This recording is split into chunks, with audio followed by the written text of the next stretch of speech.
पान खायला मुनी खैर नाही बातनी बोल बतियाला बैर नाही बाहो 3:30 बजे 3:30 बजे जरूर मिलना हो 3:30 बजे।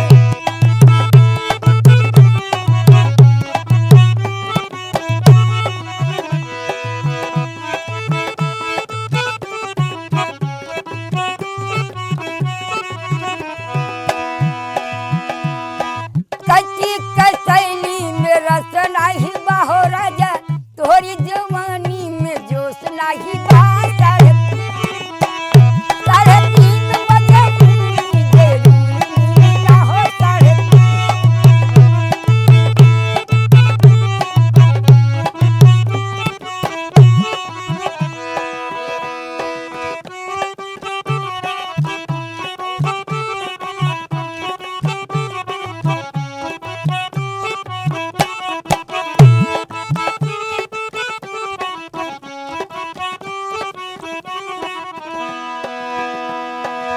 पाछे के बदले 85 लगी है बिना रगड़े न छोड़ब पुलिस लगी है 3:30 बजे 3:30 बजे जरूर मिलना हो 3:30 बजे।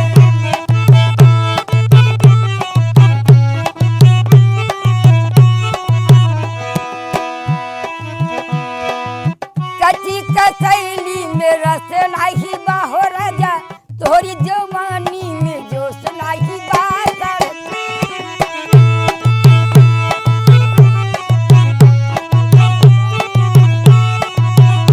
3:30 बजे जरूर मिलना हो 3:30 बजे।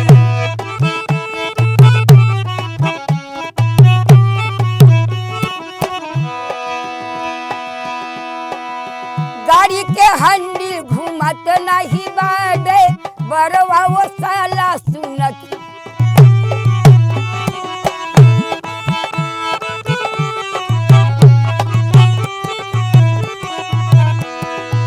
गाड़ी के हंडी घुमत